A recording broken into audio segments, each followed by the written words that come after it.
burung perkutut mati di atas tumpukan padi. Ketakutan. Dan perlu harus ketahui bahwa rasa takut itu menyiksa kok. Percaya nggak? Membuat kita tidur nggak bisa lelap, membuat makan kita nggak bisa lahap, membuat pikiran kita tidak jernih, membuat hati kita tidak tenang, hati kita selalu gelisah dan tidak punya potensi untuk bekerja, bergetar semuanya ketakutan. Kenapa kau siksa dirimu sendiri? Makanya Allah mengatakan betul, wa mallahu bidzallamin lil abid. Allah tidak pernah menzalimi hambanya, walakin anfusahum yazlimun. Mereka menganiaya diri mereka sendiri. Engkau yang menyiksa dirimu sendiri. Kenapa? Karena engkau belum percaya kepada Tuhanmu. Tuhan sudah berjanji, komitmen Tuhan, dan tidak pernah bergeser. Wa ma min dabatin fil ardi illa 'ala Allahi rizquha. Semua binatang yang melata di bumi ini rezekinya adalah urusan Allah, dijamin semuanya. Karena engkau tidak percaya, maka menimbulkan kegelisahan.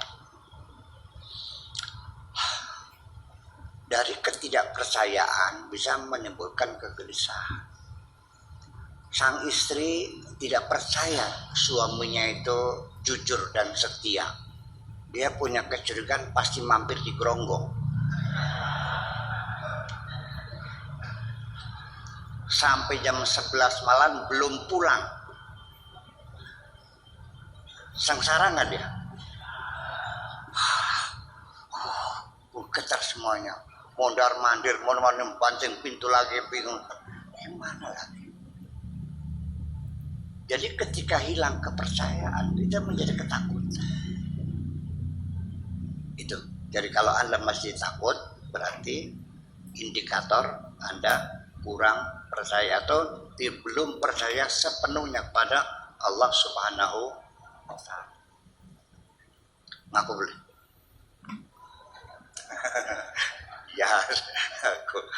Ya, ngaku seperti itu. Udah. Hari kemarin memang yang kita lalui kadang-kadang peristiwa yang menyenangkan. Ketemu dengan teman lama, alhamdulillah, bernostalgia, cerita plak-aplik ya, seharian kan menyenangkan. Nanti anak datang ngasih tahu ranking 1 sekolahnya, membahagiakan. Betul nggak? Tetapi juga silih berganti. Nanti ada Bang BRI datang lagi utang, pusing mana? Ya kan gitu. Nanti anaknya kecilnya berkelahi mecahin kacanya tetangga, dipanggil Pak RT lagi, aduh pusing lagi. Silih berganti. Itu semuanya sudah masukkan dalam file, tutup rapat, jangan sering dibuka-buka. Ya. Nah, biasanya masa lalu yang melekat dalam pikiran kita, dalam memori kita itu biasanya yang ekstrim. Seperti saya ketika sering, karena saya pernah mulai ngajar itu tahun 68, saya mulai ngajar di Babakan di madrasah itu. Jadi nggak tahu lah, terlalu banyak murid-murid itu. Banyak yang Pak Kiai, satu muridnya Pak Kiai, ya siapa namanya? Masa nggak ingat? Soalnya kamunya pas-pasan asalnya. Ya. Seringkali saya nggak ingat. Siapa yang saya ingat? Yang saya ingat adalah murid saya yang paling cantik. Setuju nggak? Yang paling jelek, yang paling pinter, yang paling goblok, yang paling ngelawan, yang paling nurut, yang sedang-sedang saya lupa. Betul nggak? Nah, ini memori-memori yang tersimpan, ya, peristiwa masa lalu yang tersimpan dalam memori kita. kalau terlalu ekstrim, itu kadang-kadang di luar kendali kita. Kita tidak pernah mereproduksi, kita tidak ingin mengingatnya, kita ingin melupakannya, tapi dia mereproduksi sendiri, saking sakitnya. Betul gak? Seperti peristiwa seorang perempuan melihat langsung suaminya berselingkuh. Sudah 60 tahun gak pernah lupa dia. Kadang-kadang berbel air mata lagi. Ya Allah, kunyuk. Iya. Kita nanya orang tua sudah 90 tahun. Dia masih bisa bercerita mendetail bagaimana kapan dia menangkap basah sang suaminya berselingkuh. Ketika dia umurnya 30 tahun. Sekarang umurnya udah 90 tahun. Berarti berapa tahun tuh? 60 tahun masih segar dalam ingatannya. Awalnya Pak Kiai, saya sedikit curiga, kelakuan sampai kok aneh, kelihatan seperti sayang banget sama saya.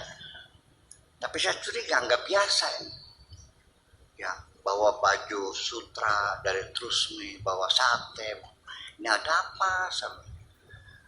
Akhirnya dia keluar, saya buntuti. Masuk kampung, keluar kampung, naik beca, turun beca, terus masuk gang-gang. Akhirnya dia masuk dalam sebuah rumah, lalu dikunci. Saya lihat dari jendela, ternyata dia sedang berpelukan dengan seorang perempuan. Setelah itu saya nggak ingat lagi, lenger. Dia masih bisa cerita kok, karena terlalu sakit. Ya, itulah makanya jadi terus saya ada, dan ini memori kita yang sangat padat ini tidak bisa tidak menyiksa diri. Karena bagaimanapun semakin membengkaknya memori itu akan mengganggu rasa kita, ya, emosi kita terganggu, menjadi guncang, ya, menjadi satu ittirobat kata orang Arabnya. Kalau sini bilangnya disorder, ya, ada keguncangan, sering menghadapi bad mood, kadang-kadang emosi meledak-ledak, mudah marah, mudah tersinggung, selalu murung, ya kan, mudah kesel, banting pintu kencang-kencang, kadang-kadang piring dilemparkan, ya rusak aja. Bagaimanapun tidak bisa dihindari. Nah, ke depan saya ingin memberikan saran. Nih, barangkali saja pengajian ini ada para ahli psikologi emosi bisa menontonnya, mungkin bisa sharing dengan kita bahwa nantinya begini ilmunya, supaya jangan terlalu banyak peristiwa yang lalu tersimpan dalam memori kita. Ada dua hal. Kalau kita tidak menerimakan, berkeluh kesah, menyesali, ya, peristiwa-peristiwa terjadi yang tidak sesuai dengan keinginan kita, yang mengecewakan kita, yang menyakitkan kita, ya, sampai kita melawan takdir Tuhan. Ya, masih sering, kenapa aku terlahir tidak cantik? Kenapa aku dilahirkan di keluarga orang miskin? Kenapa otakku tidak dibikin cerdas? Kenapa bisa terjadi demikian? Ini salah siapa? Berkeluh kesah seperti itu, maka justru, ya, peristiwa itu, kenangan itu akan tersimpan dalam memorimu. Tetapi ketika Anda menerima dengan tulus ikhlas kepada Allah, ya Allah, siap mangga, aku terima apapun yang terjadi, barangkali ini ketentuanmu. Hanya saja Rabbana afriq alaina sabra, ya Allah, berilah kami kesabaran. Yang terjadi, oke, saya ikhlas cerita. Lihat mobilnya hilang, dicuri orang. Alhamdulillah mobilnya hilang. Pertanda saya akan dapat mobil yang baru lagi.